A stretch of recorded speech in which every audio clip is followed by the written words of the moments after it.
All right, good evening, everyone. We're going to go ahead and get started. My name is Rachel Myrick, and I'm an assistant professor in the Department of Political Science. And I'm fortunate tonight to be moderating this conversation with Professor Jentleson. Can everyone hear me okay, or is there any need for mics? Okay, great. Before we get started, I had some announcements about upcoming events with the program in American Grand Strategy.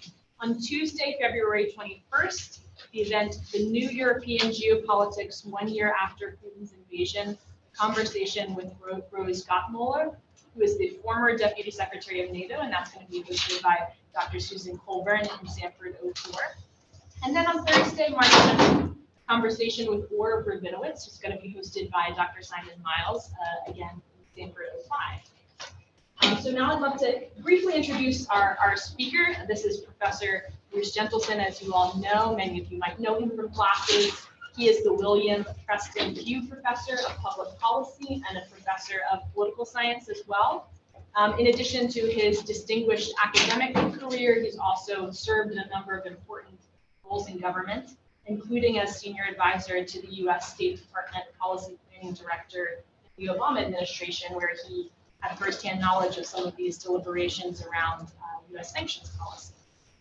So he is here tonight to talk about his book, which I highly recommend that everyone purchase a copy of, called Sanctions: What Everyone Needs to Know.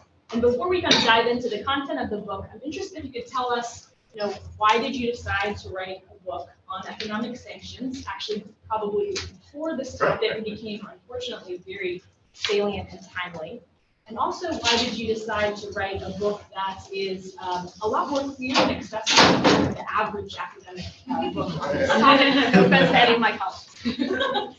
Well, thank you. Thanks, great for hosting this, and thanks to AGS and the staff for putting this together. It's a really great question because it's sort of the way you sometimes come full circle in your career. So my PhD dissertation in the early 1980s at Cornell University was titled Pipeline Politics, the political economy of East-West energy trade. It was really about the Soviet pipelines in that era, an oil pipeline in the early 60s, and then the natural gas pipeline in the early 80s.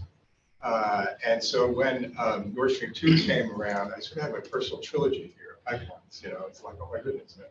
And I'd done work on sanctions, published that as a book. A lot of my academic work was on sanctions over the years, and I had worked, as you said, on the Iran sanctions, 2010, 11, when I was in the Obama administration, and actually when I was in the first part of the Bill Clinton, Al Gore administration, we were working on the Tiananmen Square sanctions that come out of the Tiananmen Square massacre, sort of still President George H.W. Bush was in power then, they were still there for us to deal with. And around 99, 2000, I started thinking about, well, we ran an event through our Bridging the Gap program on sanctions. We brought together people from the policy world, the private sector, and a number of the scholars who've been doing work on it. And I started tuning back into the literature and said, okay, maybe it's a good time for me to sort of dive back in here, see what's changed, what hasn't changed, and what we learned, as well as the experience I had in the policy world that had been an issue. Sanctions had sort of become the Swiss Army knife of American foreign policy, like even before this world was using it, right? And so I decided to book, and then this book, so Oxford, the title of the book is Sanctions: What Everyone Needs to Know, and that needs a qualifier. This is a series that Oxford University Press does of relatively short books that are all written by academics, but written for mixed audiences. So, in my first draft, he said, put half of that literature review in the footnotes, right? And it's a really good series. Sarah Krebs has written it. A lot of people we know have written it. So I thought it was a really good outlet for what I was trying to do as someone who had the policy experience in the academic. But the subtitle is theirs. That's the name of the series. So I've been telling people when I've been giving talk. It came out in September. It's what everyone needs to know, but not everything everyone needs to know. That's right. And then when the Russian sanctions came up, I've been doing a lot of writing on that particular case and speaking on it as well. So that's kind of the loop, as it were, in my own career. Yeah, that's super interesting. What everyone needs to know, I like the subtitle. So I'd like to start by asking something that has kind of puzzled me about sanctions debates in general. So on the one hand, it see that especially the first generation of academic research is really pessimistic about the effectiveness of sanctions and their ability to compel states to do things. But on the other hand, as you mentioned, sort of this is the default weapon of choice in U.S. foreign policy. So can you explain for us this disconnect, if I'm mischaracterizing the existing literature, and or if the thinking has kind of evolved over time, or academics missing that policymakers see? It's a really good question. The academic, David Baldwin was a professor then at Dartmouth and then Columbia, wrote a book called Economic Statecraft. So right around the time I was writing my dissertation in the early days, and he kind of criticized the traditional literature and said, and this gets into how you measure success. He said, first of all, unless you think all the policymakers in the world are really dumb, there's got to be some reason they're doing it. And sure, there's a little bit of politics involved. And I have chapters in here, not just the U.S., one how China uses sanctions, one how the UN uses it, one how the EU. But he was also talking about how we think about what success is, right? And he started a revisionism issue, as you will. And then others started writing. A lot of people that did quantitative studies were kind of looking at different data on this. And then the concept of weaponized interdependence was the last 4 or 5 years by two other scholars that, interdependence wasn't just how they brought people together, but you could actually weaponize this economic relation. And so it's really a mixed field now. And my own take on it is, it has limited success and it requires certain conditions. Sometimes policymakers, like in a lot of situations, feel like this reflects my own experience. We don't want to use force, so let's use sanctions, right? And they often get turned to as the default option, right? And part of the argument I make here is that when you're thinking about sanctions, you not only have to think about the negatives of other options, you kind of got to do a net assessment of what their own pros and cons are in a variety of ways. So they have that value of don't just stand there, do something, look tough. They can impose costs, but whether or not that achieves your objectives is a different question. But we see them now. China's a great example. We tend to think of China as the target of sanctions, right? Tiananmen Square, the Uyghurs, a variety of things. And they've been using sanctions quite actively in their own foreign policy as well, actually running into the same limits of success as others do. That's right. So you mentioned a little bit about success and measuring relative success and the importance of doing that. You talked quite a bit about that in the book. Can you talk to us through what that looks like in practice? So, and why that's important? You try to say that there are a range of objectives that sanctions can have. And my sort of framework for this is I talk about primary and secondary objectives. And there are basically 3 types of primary objectives. One is to limit military capabilities, where the sanction is against a particular type of weapon or technology, and simply by not having that reach the target, you have some limitation of military capabilities, assuming they can't get it elsewhere as well. Secondly is to try to change their foreign policy. There, the sanctions are really means to the ends, right? You have to impose costs and try to turn that into leverage over policy. And third is the same kind of thing for domestic political change, human rights, democracy. At the same time, you have these secondary objectives. Deterrence. Well, they may not work now, but we're sending a message to deter further expansion of the aggressive action or another aggressive action, right? Or third parties. It may not deter the target, but others are watching. We're trying to deter them. And then there's the symbolic value, right? It's standing up for what's right. The problem with that is that it's not just declaratory policy, right? And one of the crucial things to think about measuring success is you see in a lot of the cases that the imposition of economic costs does not necessarily lead to success at your policy objectives. And there are many cases in which high economic costs have been imposed. Korea, Iran, we can admit, but and so you start with this set of objectives, and if you say, well, look, let's just say you accomplished 2 of your 6 objectives, you still have to prioritize those. And if you're doing policy analysis, if you're a political figure, you say, well, I accomplished this over here. So you got to disaggregate success, not just based on claims that are made by the leaders, but also by doing some analysis of what they're really trying to do. So we talked a little bit about how you measure success, and then what sort of factors help predict whether sanctions will be successful or not? Yeah, so on the measure, you try to do a net assessment. These are the gains you make, but what are the costs you incur? And I don't just mean economic, right? So one of my cutesy phrases in there, I have 4 types of costs: backfiring, misfiring, crossfiring, and shooting in the foot. Not bad, right? Which comes back. That's right. Backfiring means, the imposition of sanctions actually is counterproductive, and it leads the leader you're doing to actually do what you're trying to prevent, particularly on domestic political change. Misfiring is you actually are hitting the groups you're trying to help. You're having high humanitarian costs. At the same time, you're saying you're trying to stand up for those people. Crossfiring is when you're disputes with allies, less so on these sanctions for Europeans, but on the ones during the Cold War, the pipelines, there were big disputes with the allies, including in the Reagan years. Or the allies that may be, neighboring states, like on the Iraq sanctions, Jordan, shooting in the foot is a question of the economic cost you incur, and when you can't perfectly quantify and do a subtraction and negative, you got to have a sense that's getting away from the default option, right? This one, I think there are probably 4 or 5 factors that prove key across cases. One is what I sort of call proportionality. Sanctions are a limited instrument, and they're most useful for a limited objective. So, for example, when we use sanctions to try to get Iran to agree on non-proliferation in 2015, they achieved that objective. Case I studied actually with a former PhD student here at Duke, Libya sanctions in the early 2000s on ending their WMD programs and getting them to settle some of the terrorism. So they're limited objective sanctions. The sanctions are used for a much larger objective, like stopping a war. They're a limited instrument for that. So in the League of Nations period, the sanctions against Italy for the invasion of Ethiopia and Abyssinia, were a limited instrument for a major objective. I think we want to do the Russian case as part of the problem here. So one thing is matching. It's just like the use of force, right? You need to match the instrument with the objective. Second is a degree of reciprocity. Ultimately, there's virtually no cases where countries have said uncle to sanctions. Even going back to Athens and Sparta, which I do a little bit, and Napoleon and other sorts of things, it ultimately can increase your leverage for a negotiation. So what's the reciprocity? What sanctions get lifted in return for what concessions?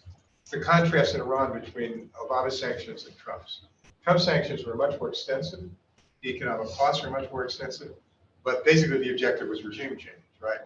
Obama's were limited sanctions. I mean, they're significant, but they're limited, and it went after a limited objective and was willing to negotiate on that objective. Same with Libya during the early 2003, 2006 period. So ultimately, there has to be a degree of reciprocity.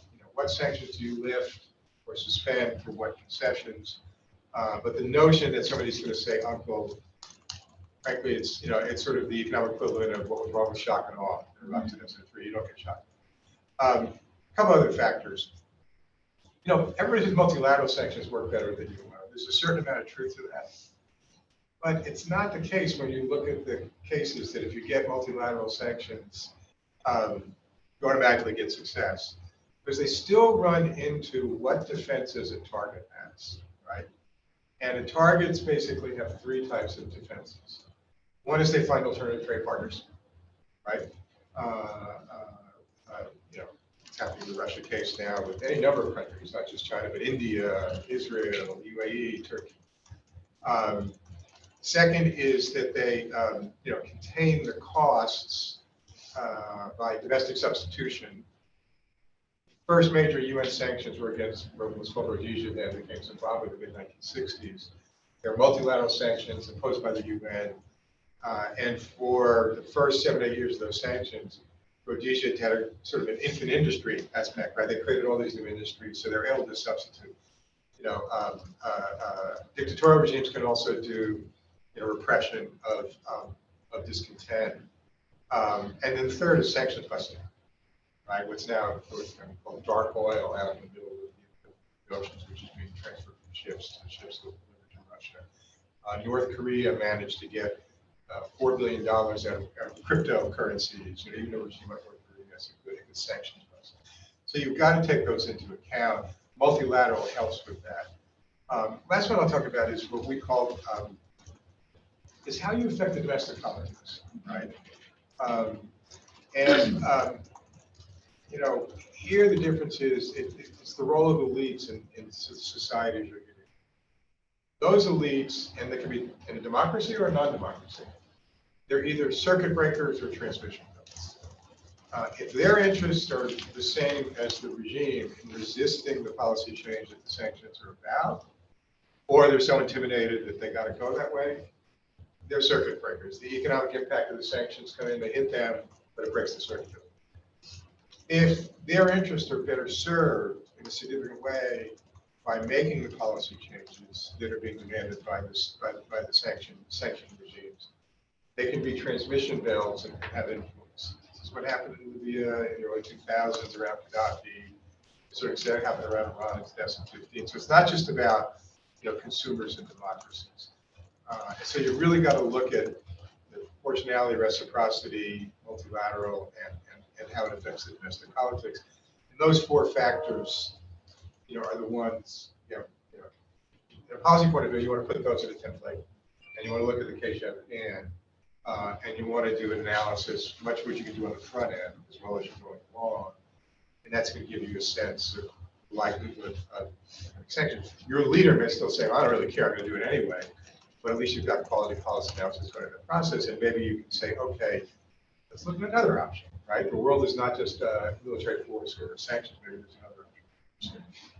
So we talked a bit about the kind of efficacy of sanctions overall, but I want to talk also about the ethical dimensions of sanctions, which you talk quite a bit about in the book. Having been in the room where some of these decisions are made, how do policymakers grapple with costs borne by civilians? Has thinking on that evolved over time? Yeah, it's a really huge issue for the United States because we so often say we're imposing sanctions, even though we're not going to stand up for values, right? And when those sanctions either create that backfire effect or particularly the misfire effect. So I'll give you an example. The Syria sanctions, in the late Obama years as well as the Trump years, many banks, insurers of shipping, suppliers of goods that were trying to get to the NGOs, trying to provide humanitarian relief in northern Syria, did what they called de-risking. Particularly in the Trump years, where they got very aggressive with prosecution, where they were so concerned that they would be accused of sanctions busting and be liable for fines and the like, or jail sentences, that they refused to provide insurance for the shipping of the goods that the NGOs operating in northern Syria really needed. Fundamentally humanitarian issue, right? Assad wasn't changing his policies. And so at a values level, emphasis called consequential, intentionalism versus consequentialism, right? Your intentions versus the consequences of your actions is an ethical issue. This comes up in UN sanctions, and there's always efforts to try to fine-tune. My administration did change even before the earthquake, some of this to try to get some of the aid out there. With Iran, it had to do with pharmaceuticals even before COVID. In Venezuela, there have been a couple studies done that, one, its methodology was questioned, but attributed about 40,000 excess deaths to the Western sanctions, which doesn't let Maduro and Chavez on the hook, but talks about the ways in which, if you're serious about the ethics, European scholars are doing a lot more work on this than American scholars. Sort of surprised, right? And there's some really good work coming out of a group that's together around the Geneva Institute for International Studies and a couple of other universities. We did a group of us did a briefing for the Biden administration, actually beginning when they were thinking about sanctions. We brought in a couple of the European scholars on Zoom to sort of talk about those issues. So that's a real issue, right? If you're making, clean water, or you're hurting maternal health or infant mortality, and you're claiming that you're doing it for values-based reasons, you can't just say I want to do the right thing because some of the United States does that for values. And there's a degree more attention being paid to that now, but I don't think really enters into the Ukraine case, right? I think doesn't appear to be causing excess suffering. In fact, coming in, I just saw a study Right. by the Chicago Council of Global Affairs that said only 2 in 10 Russians are saying that they're being significantly impacted by economic sanctions, which gets into the target defenses. But in a lot of other issues around the world, North Korea has been an issue, Iran, Venezuela, some of the African sanctions as well. So now I'd love to move into some of the different interesting cases that you mentioned. And the first cases that would be interesting to talk about would be the Iran cases. Specifically in the book, you talk a little bit, you kind of previewed in the discussion how you felt that the Obama administration's forced diplomacy campaign was relatively successful, whereas the Trump administration's maximum pressure campaign was not. So can you talk us a little bit through the actual being in the room, thinking behind the Obama administration's campaign, why you think there was a Yeah, there was I was there in 2011, and there was a real sense of the multilateral aspect of sanctions. And there was a sense that, starting with the fact that we didn't have much trade with Iran, pistachios and bagels and bribes, that to have economic impact, you really needed to build a coalition. And indeed, the coalition was the P5+1. It was, despite everything else starting to go on with Russia and with China, they were supportive of the whole deal. Germany got brought into it. And moreover, the credibility, leaving aside the economics of it, if you're taking an action and you can't get your allies to support it, we all talk about credibility in course of positive things. The credibility of it is very, very good. And a very, I think, sophisticated, deliberate effort was made to start talking to embassies around the world about this in 2010, 2011. At the same time, working through the UN for them. And a little bit of counter threat. The United States uses what are called secondary sanctions, where we impose sanctions on countries that are trading with the target, where we say, if you're going to trade with them, you can't trade with us, or we try to, American technologies that are licensed to foreign subsidiaries, or the use of the dollar and stuff. So by the time that was put together, you had both the political credibility, including one of the rare issues that we were working with Russia and China on, in the European, and economic impact. At the same time, a regime came into power in Iran. A little bit of that transmission to that. And so sanctions were imposed, and then as the nuclear non-proliferation deal was signed, there was a graduated lifting of sanctions. Right? Opponents were saying we're giving Iranian, and some of it was frankly money that we had frozen. It was technically Iranian money, right? Way back in 1979. A lot of debate about this. I simply say that most intelligence agencies said this was working pretty well. The non-proliferation deal in 2017. Not Israeli political leaders, but Israeli intelligence agencies are saying the same. Trump comes in, he comes out of the deal, he goes to maximum pressure, like you said.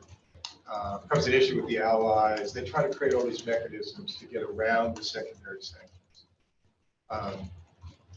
There's been some concern. In fact, the former Secretary of the Treasury, Jentleson, who was Secretary of the Treasury, gave a speech about, and others have too, about, well, the dollar is the thing that we have the most leverage over. Not quite monopoly control, but the greatest market position in terms of reserve currency and currency of exchange.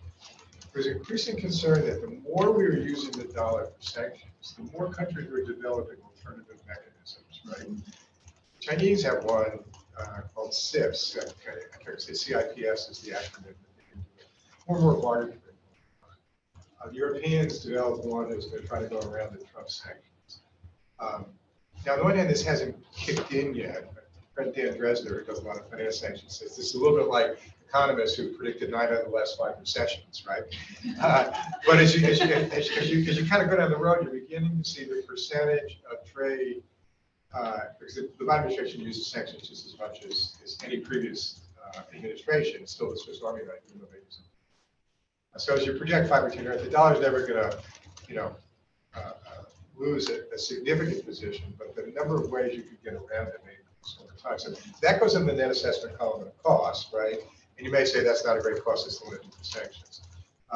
And so all of that was there. There was no sense that much credibility of the Trump sanctions.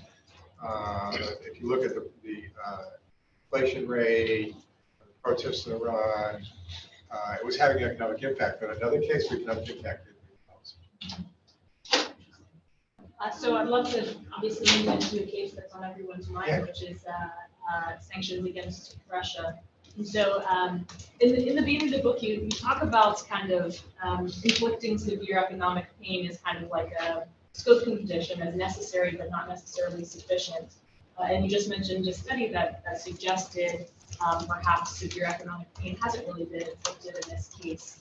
Can you talk a little bit about why that is, and also whether you think this speaks to some critics saying, okay, sanctions are not actually effective in this case.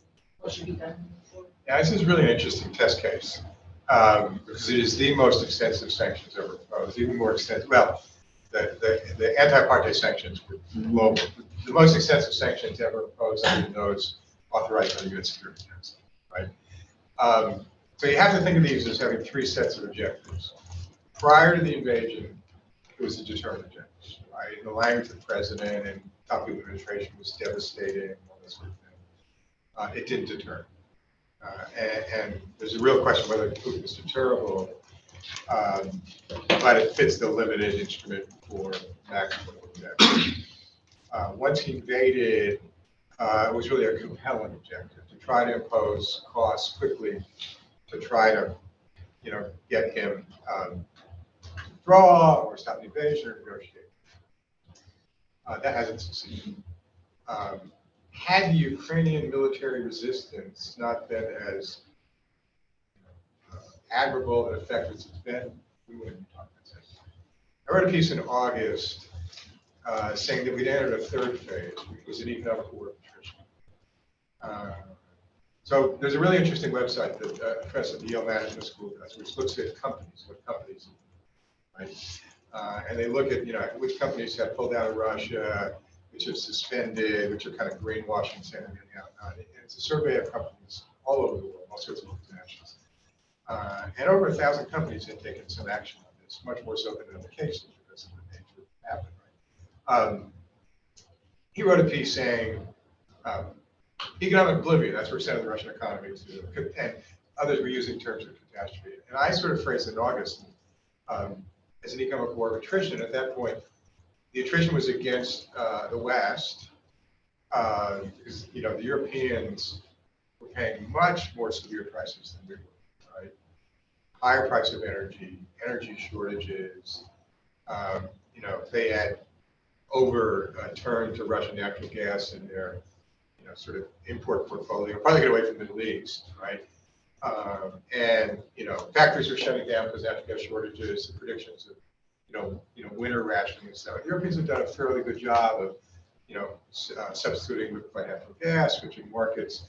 But as we worry about our inflation and other sorts of things, they've paid a much higher cost. It's swirling around a little bit, but the coalition is in. The question was, would the sanctions kick in over time on the Russians so that the war of attrition would affect them? I was particularly watching the limited military capabilities ones, those that were affecting semiconductors and things that would go into equipment. There were stories coming out of, kind of MacGyver and dishwashers and refrigerators get the semiconductors. They're losing so much heavy equipment in Ukraine. They managed to contain the costs, right? And they managed to contain the costs. There's some reports now that China is doing more trade with them than they had been before, but China did not totally come to their rescues.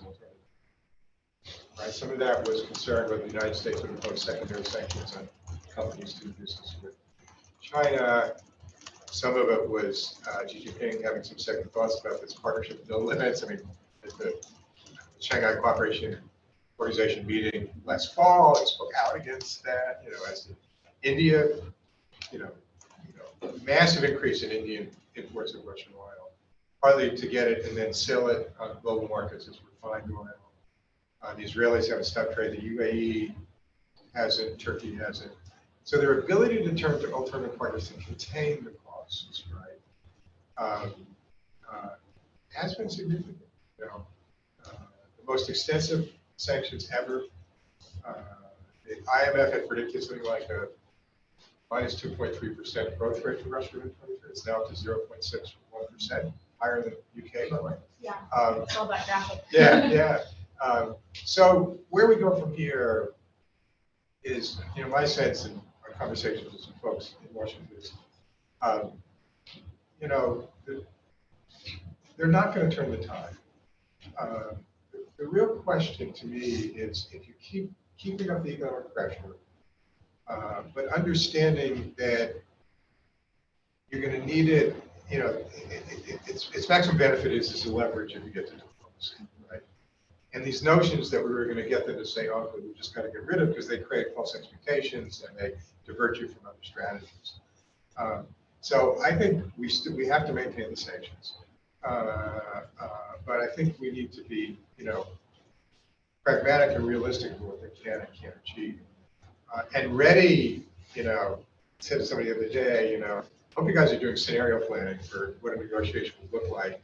You get there, what sanctions get lifted, what moves, and said, and don't tell me if you are, because, anybody find out you're doing that sort of thing, sort of like the spy balloon, right?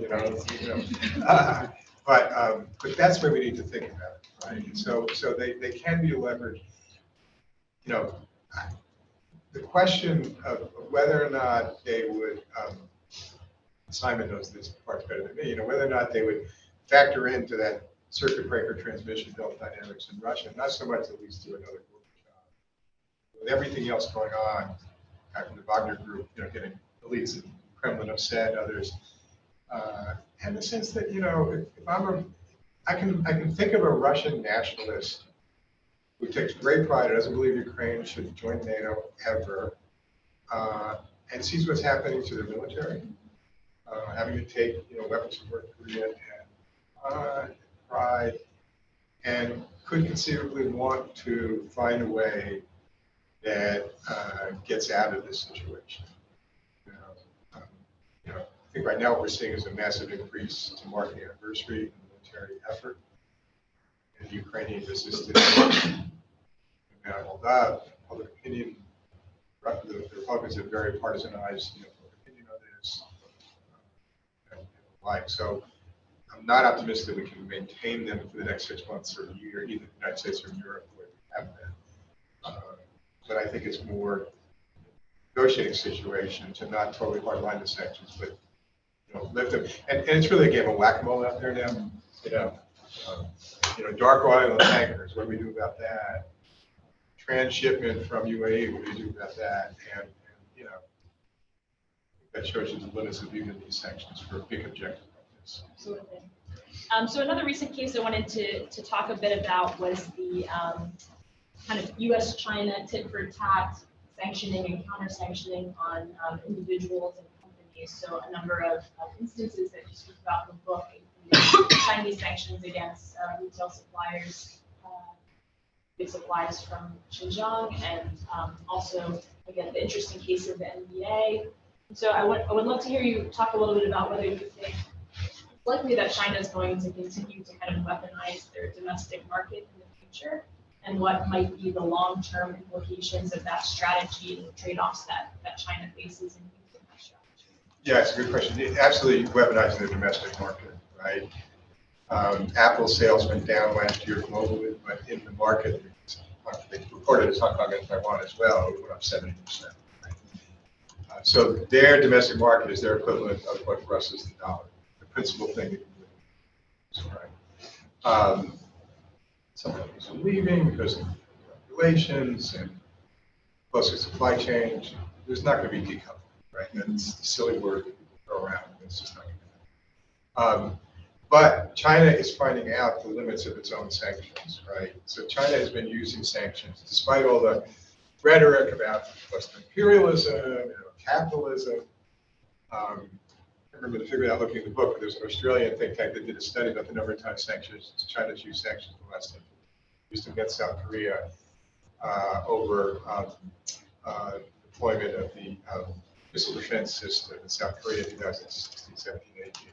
Using against Australia, against the health disputes of Australia, they use them against Japan, they use them against Europeans and stuff.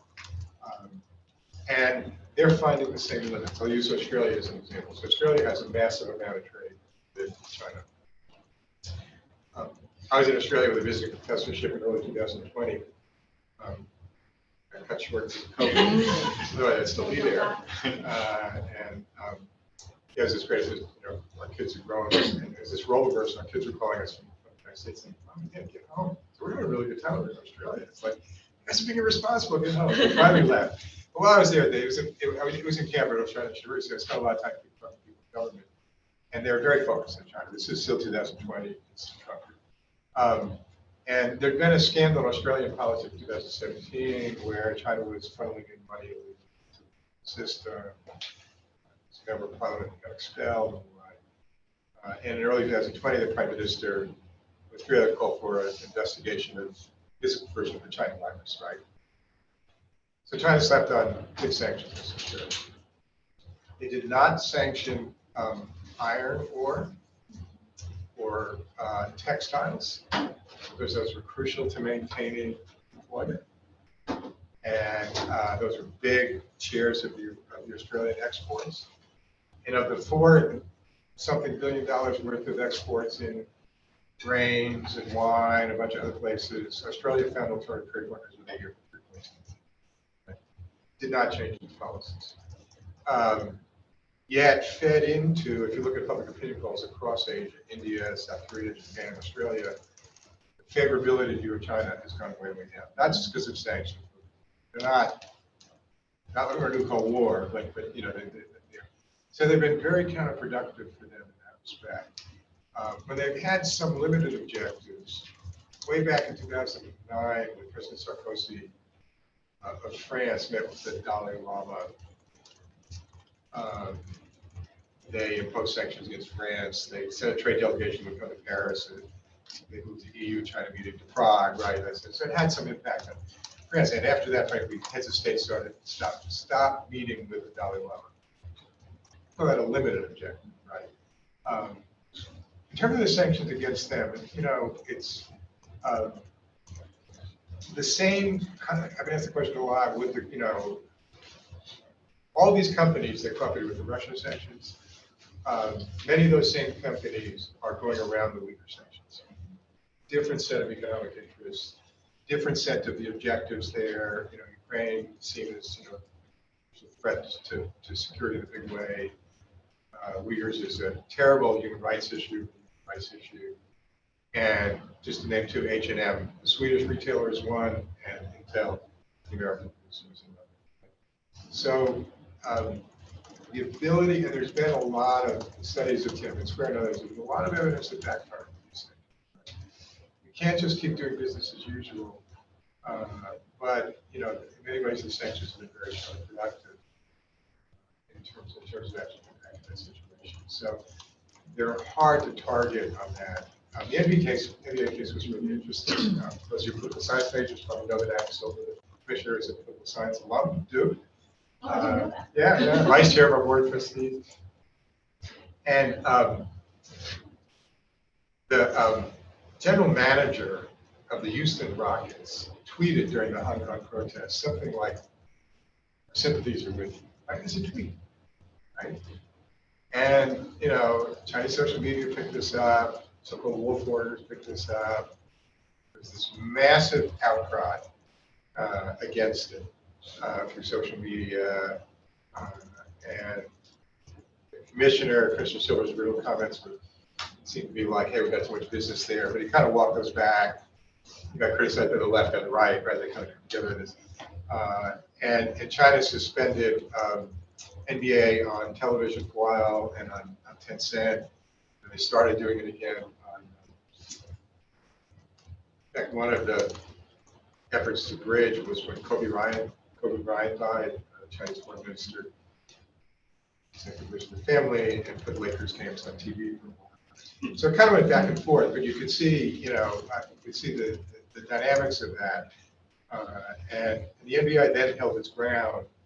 Although once the NBA went on TV, by then the general manager of the Rockets was the general manager of the Philadelphia 76ers, and the only games they wouldn't show were the Philadelphia 76ers games. So they're running into the same limits and stuff. And I think there's been a certain amount of sense of, oh my God, China's using sanctions.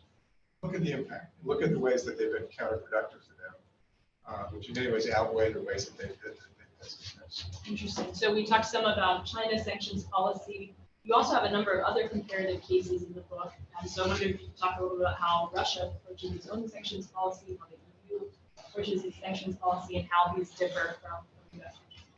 Yeah, the short answer on Russia is in the 90s, the sanctions were most effective against former Soviet republics than they were when they did, kind of tit for tat counter sanctions against the Europeans after Ukraine's 2014 and stuff. And there was a differentiation based upon how dependent those republics were on Russia. So in some ways it was like some of our sanctions have been successful against Latin American countries where we had limited objectives of democracy reform. Against Guatemala in the 1990s, we weren't trying to overthrow the government change against a couple of other Latin American countries. It's sort of analogous to that, when there's a high level of dependence and limited substitutability and you have a limited objective. Russia hasn't had that much to offer the international community that's been all that valuable other than its energy. And I think here, it's found that its energy sanctions have not hurt it as much as we projected. But the Europeans have been more resistant to them than they, just like NATO coming together. Now, the sense of this is if the Ukraine war gets resolved with a diplomatic settlement that's acceptable to Ukraine, yes, that you will see European energy trade resume with Russia, not to the level it was before. But it's a diversification of your portfolio. Middle East is still stable. Natural gas a little bit better than coal. That sort of thing. So Russia really. European Union, has in some ways not follow but work with the United States a lot of our sanctions. They took the lead on a couple. Remember the incident with Belarus with the kidnapping of the political activists. Europe is the first one to sanction because they said you can't fly over our airspace, right? Since those planes fly European. Didn't get Belarus to change the policy, but the human rights motivation is strong in the European Union.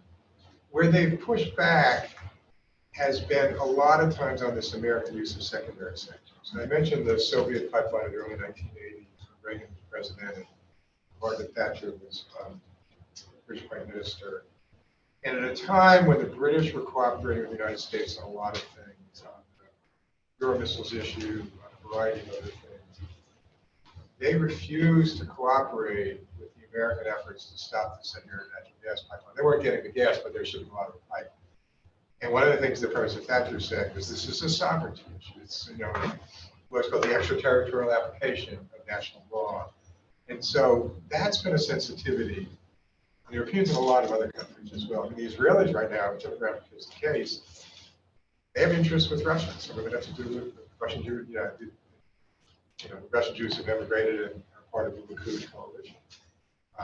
India, same thing. Has had a long time military relationship. So the European Union, they only really started making EU policy and sanctions in the last 20 years or so.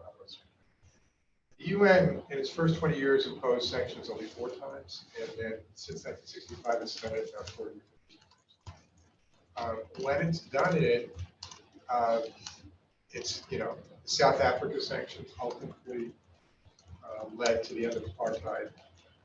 It took the United States a long time to join those, and then also reached the point where the private sector was no longer rolling over loans because they saw it as a bad risk with a combination of things.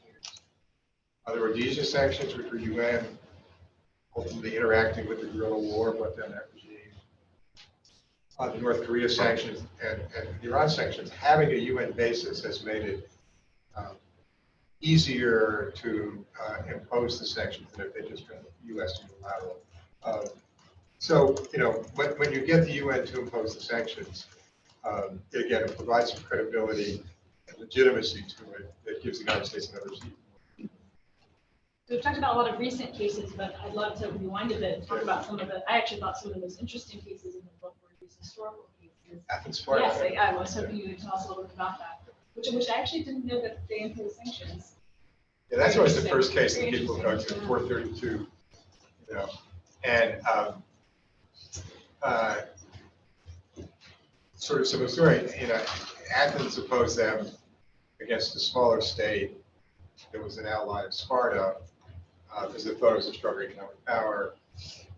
But Sparta came to its rescue as the alternative trade partner and cushioned the sanctions. And there were a lot of causes of the Peloponnesian Wars.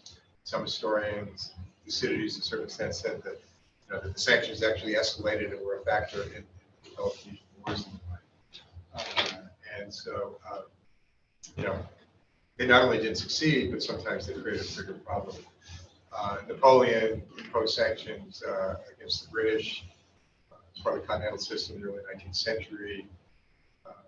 And ultimately, that also weakened him internally, turned some elites in the occupied areas that he'd taken against him. There's sort of things a factor.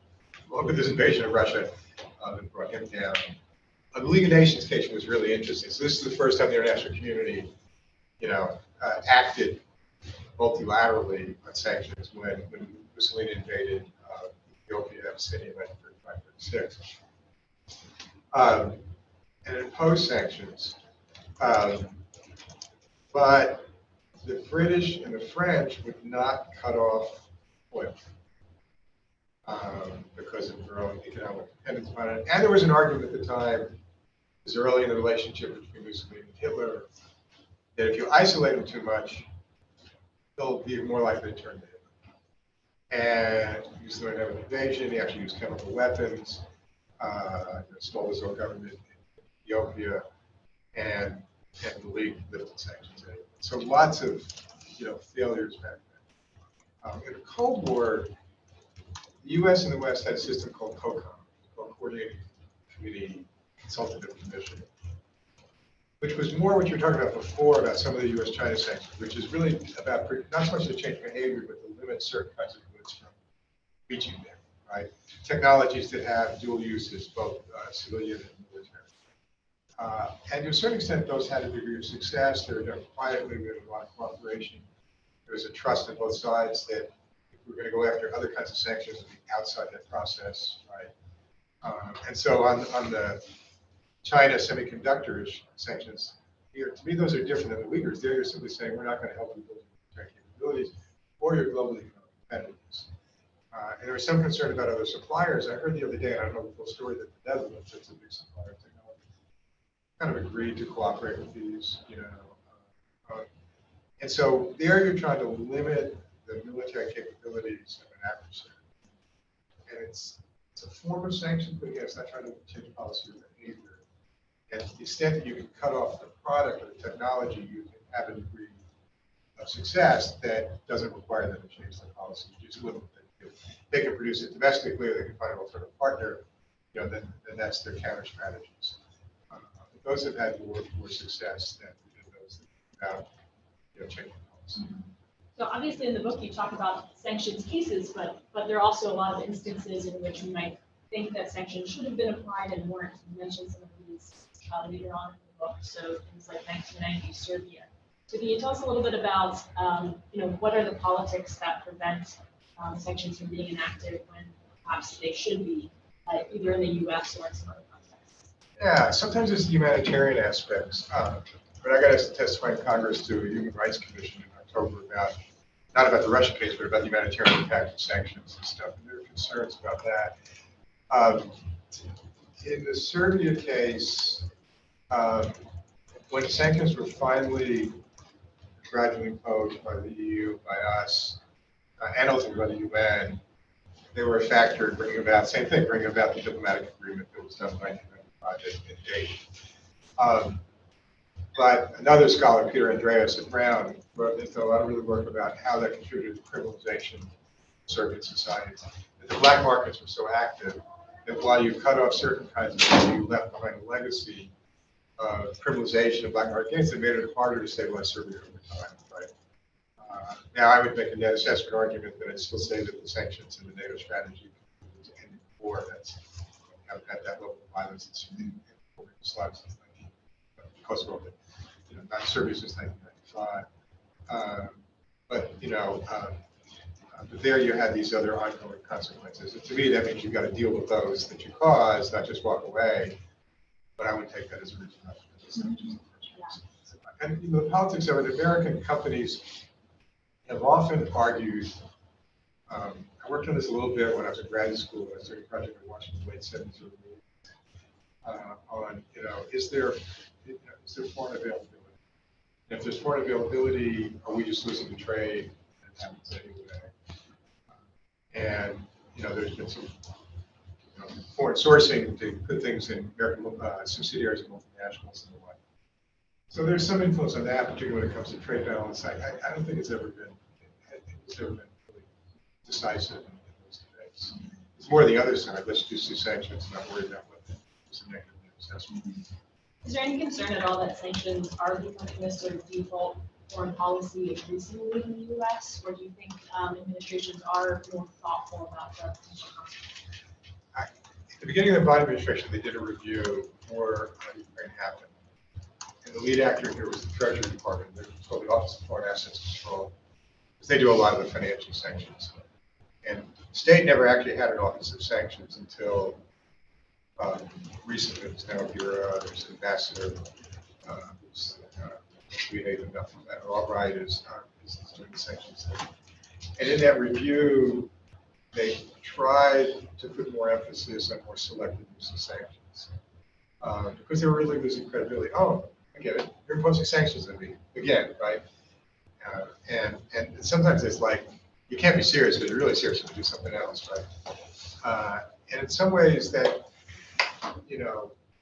got superseded by Ukraine. Well, I think the lessons of Ukraine really, as I was saying before, are going to be even these super extensive sanctions have been limited efficacy. And if you use them more selectively, your net assessment is more likely to come out positive. Credibility, your ability to get cooperation is greater. And it does crowd out other options. Whether it's ways of aiding oppositions that are different, like military, information warfare, and the like. You want to give them, again, you can speak to this too, and others too, but I've been in meetings where we just too quickly said, we don't want to use military force, let's do sanctions. Well, let's make that option A over here and think about what its pros and cons are. So there's no question that we use it too much. I think the Chinese will find that out. Less than yet, but the number of cases that talk about in the book, there are very few that are successful. Absolutely. So I'd love to bring in our audience because we have such a great audience today. So if you have a question for Professor Jentleson, please raise your hand. So I know you worked extensively on the Iranian sanctions for the JCPOA, and I was wondering if you could go more into the process of getting China and Russia on board with the coalition and how that might have had an impact on the defense strategies that Iran had and maybe close the high economic cost, low policy compliance gap that you talked about. Yeah, I think there was a period where there's been a shared interest that neither the West nor Russia nor China want Iran to be haven't won. Russian calculation may be changing under duress now, but there's a shared sense for a variety of reasons, right? So you have that shared objective.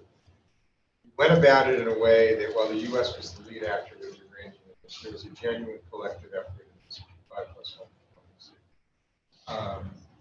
And there was concern that if this didn't work, we might have, whether it's the U.S., probably maintain force would be less resort with the Israelis and Netanyahu, an attack which could further destabilize the region, which would have effect on everybody's oil prices, right? Including China, which is now the major importer for that region. And you handle the statecraft and diplomacy reasonably well. The bigger problem is at home, right? Where every Republican decided this was terrible. And the question was, I know there was a sense at the end of the Obama administration, there had been a Hillary Clinton administration, that if you wanted to continue to improve relations with Iran, you needed more of what some of us are calling a three-legged stool. Right? who were saying, well, why didn't you change Iranian behavior all around the region? And it's like in the Cold War, we negotiated arms control agreements with the Soviets, and then we worked on it. But there was a sense that the relationship could be undermined unless you took a next step. Whether or not that would have succeeded, I don't know. But that you were providing, and some of you were providing the kind of economic systems that you wanted this regime to be successful, where that would have led. And so that was kind of the strategy. There were no illusions that we were going to somehow be allies, but could you reduce the tensions, manage the conflict, and move on to other issues. There was a period in Syria in which Russia was really worried that the Iranians were getting more influence. And the Russians stepped up the military involvement in Syria in September 2015. They had their own strategy, their own concerns there. They were coordinating with the Israelis when the Israelis were going over the border for airstrikes on things that they felt threatened Israel. They would do deep conflicting with the Russians. I think it worked out well. So there was sufficient shared interest there. If you work with them fairly skilled. And then, again, in the Trump years, there was a different sanction strategy. The Europeans were upset. In relation to China started interaction. Yeah. Questions? I'd like to ask about, keeping, you talk about credibility of effective sanctions, but I'd like to also talk about the credibility of negotiating relief of sanctions. I remember a long time ago, I wrote a paper at the Treasury site that was about Syria, and it's funny, the background is like, well, back in the ever since Syria existed as a country, we've sort of been doing sanctions on. So how do you avoid, pitfall of just another leader not trusting who would ever do anything about sanctions? It's a really good point, and there's been a lot of talk about that you need to establish exactly what do you need to do to get the sanctions lifted, right? So every executive branch doesn't like sanctions imposed by Congress. I was involved in a study in the 90s of the Cuba sanctions. Layer and layer and layer, some were by executive order and president administration, some was by act of Congress. Anything by an act of Congress would require another act of Congress to get it lifted, right? So one of the reasons that the Biden administration opposed putting Russia on the state sponsors of terrorism list was it would take that out of executive discretion if there's possibility. And so if you're a leader of another country, it's like, what is it I need to do? I mean, you want to say it like that to get the sanction. In the Libya case in 2003, it was made clear to Gaddafi that needed to end his WMD programs, which we needed to develop. Went in under UN auspices, and the UN went in and dismantled them. And he finally began to settle one of the major terrorist incidents blowing up Pan Am airline. Actually, a lot of, among others, Syracuse University students have been studying in Scotland coming home for Christmas, right? So you have to make clear that, right? And otherwise, it's, and then of course, may also talk about what happens if the next administration comes in and changes policy. But that's its own issue in any area, right? And so for the Iranians to have said, and a lot of other things we're going to run, how do we know that the next administration will change it? It's not an unreasonable question, right? So it really makes it harder in that respect when you pulled out of any number of treaties and where politics are as unstable as they are.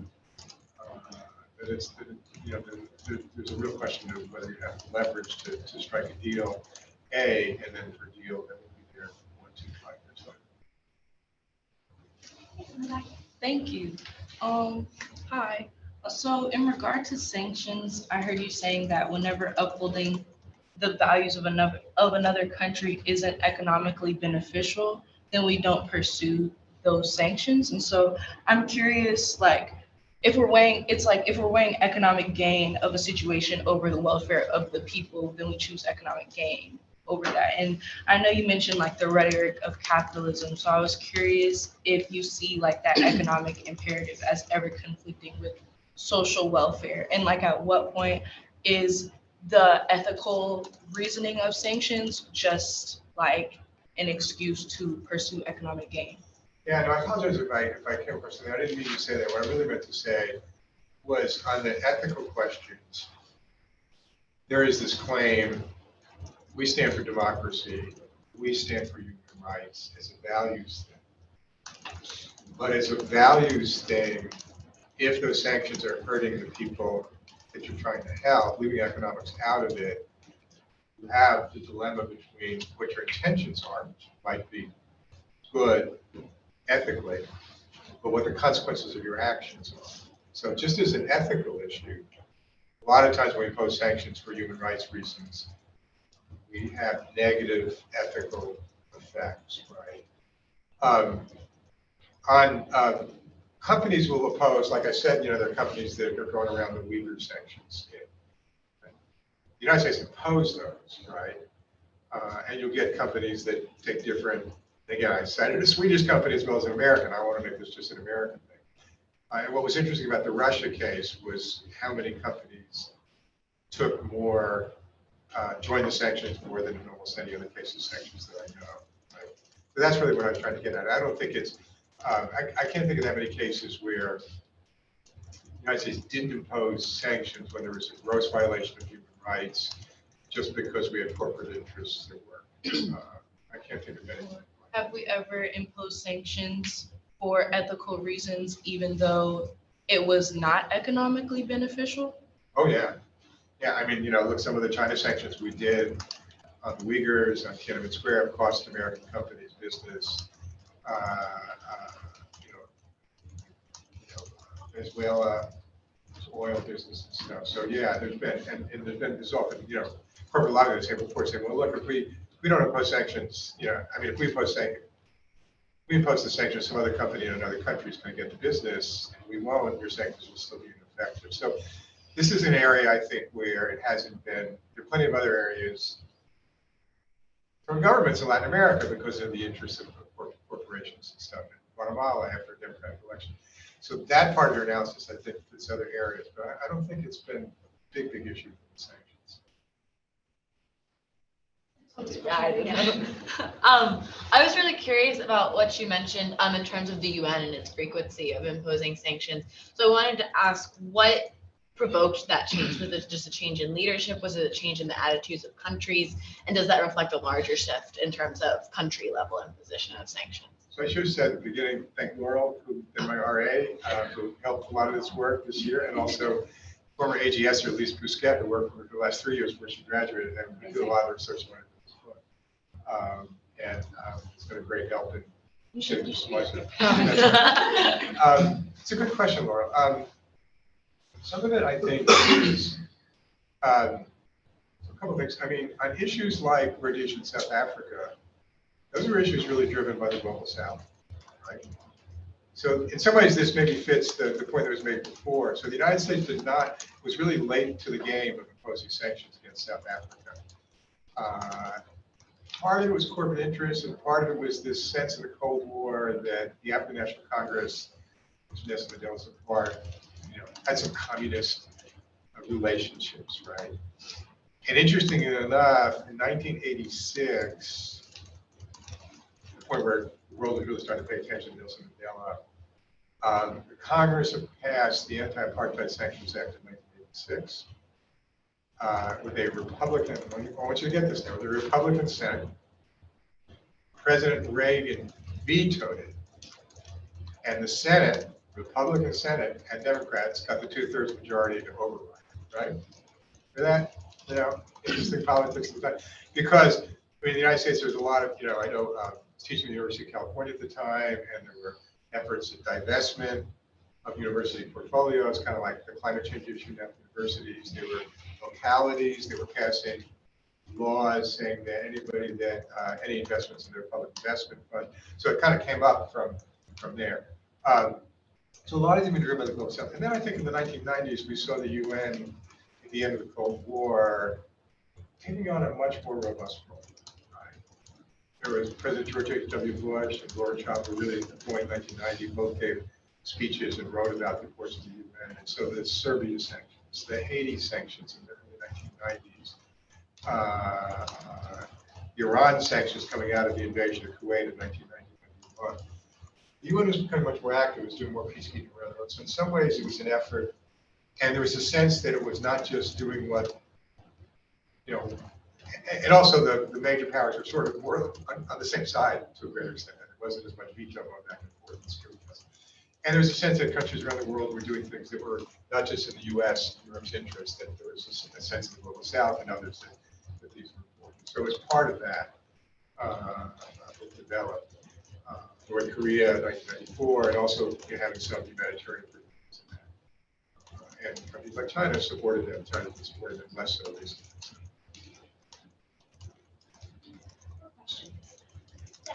A couple times you use the phrase the Swiss Army knife of US foreign policy. And if you do reading on sanctions, like this term appears a lot and increasingly so in recent years. And there's like a lot of baggage that comes with that word of like versatility, but also potential overuse or potentially like not accurately fit to every situation. So like looking back on your career and your time in academia and your work on the subject, what have been like key moments where you saw these attitudes towards sanctions fluctuate and like key points that we decided to think more critically about like potential overuse of sanctions? Like what has been like some of the guiding forces in that line of thought? Yeah, it's a good question, Matthew. And I actually, you know, somebody once said to me, well, Swiss Army knife is used in a lot of ways, but Swiss Army knives are actually really effective, right? So, you know, that part that doesn't quite work, which I think you picked up on, right? You know, you can graph it, and we didn't even talk about, Mr. Meyer talked a little bit about the individualization of sanctions, right?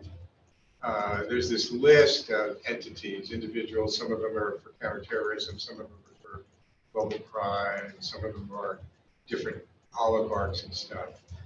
And I guess as, you know, we got into the globalization era and the American economy was still central, it was so easy to do. Right? What's been the reaction in the last 2 weeks to more Russian things? Oh, here's 8 people we added to the sanctions list. Okay. You know, maybe they'll pay a price, maybe they won't, but it doesn't really move the dial very much on the ultimate objective, which I think is to try to, you know, make sure Ukraine doesn't lose another war before Ukraine starts to strengthen Europe. And so, you know, the George W. Bush administration used them more than Clinton did. Obama used them more than George W. Bush. Trump used them more. Biden's at a rate that's higher. If you count a lot of these individual cases, I think there's like 60 countries we have different sanctions against now. And again, Myanmar is another example where the military terrible regime is nicely insulated itself against the sanctions, and some of the prices being paid by the people and by some of the opposition groups and stuff. So it's the availability of the tool, the sense that politically it can send a message that you're being tough, and people that oppose it may be accused of, you know, thinking about economics, but you should really be thinking about security, rights, and just this utility of the control function. So if you graph it, it's been, you know, that's why I think it's important to differentiate and get into more of a net assessment kind of analysis. Because I actually think if you stood up and you said, I'm going to do sanctions here because I know they're not going to work, so I'm going to do something else, you'd actually get some credibility out of it, right? And that's the kind of thinking that you got to get to. That the review that the Treasury people did, sort of moving in that direction. I mean, there's another example where, because of the oil problems that are concentrated on Europe, we started saying to the Venezuela, we want to relax our oil sanctions against you because it helps us over there. And in some ways, that's the box you got yourself into, because, you know, it hasn't really helped change things in Venezuela.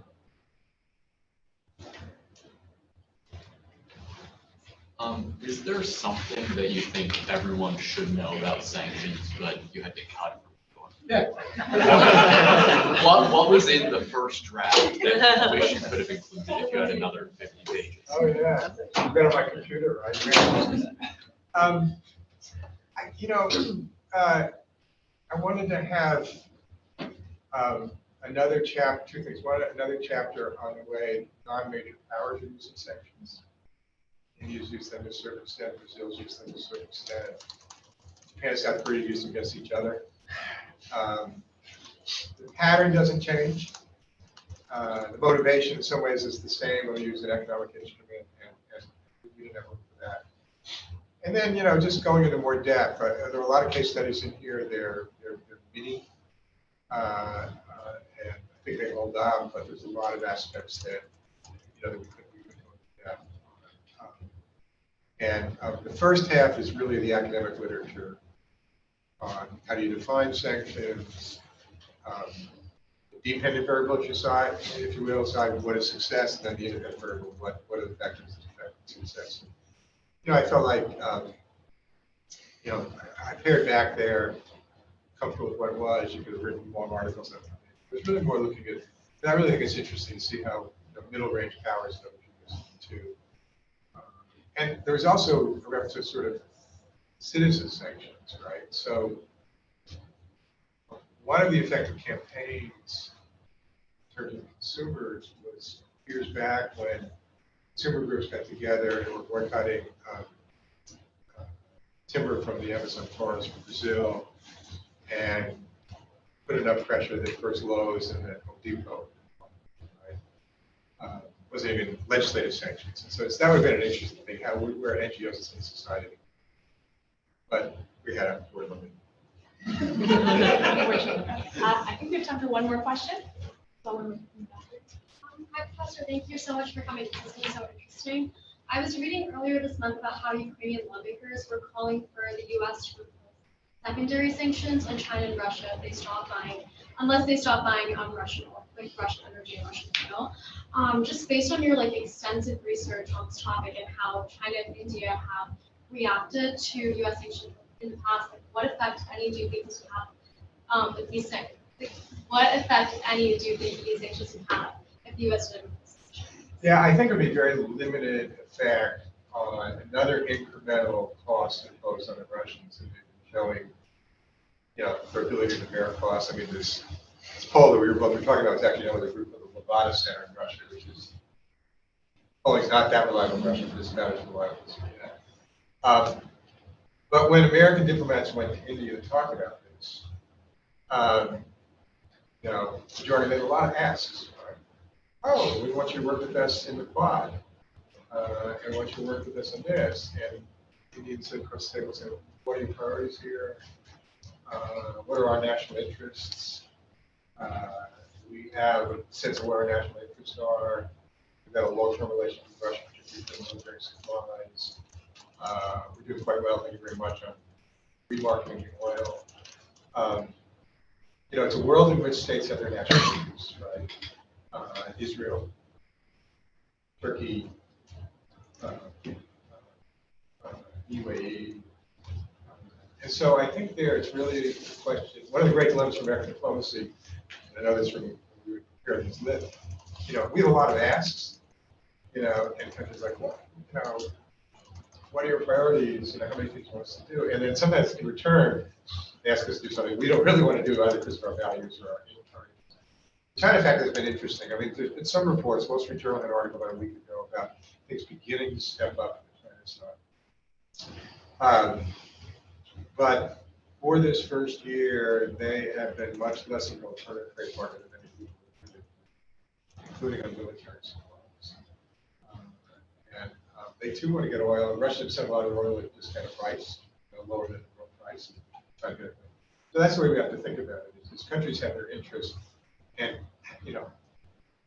my own thinking, most countries in the world want to have relations with every major power. They don't want to just go on one team. That's kind of what it seems like out here.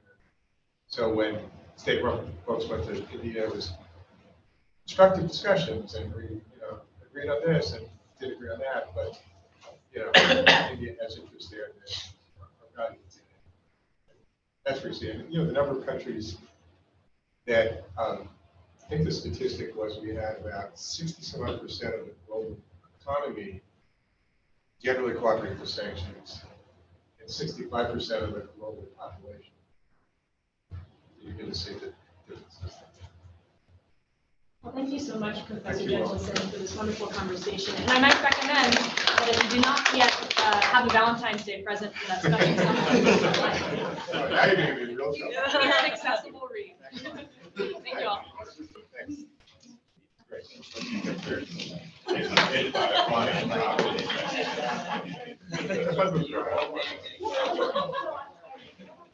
Yeah, but what would they read? What would they read?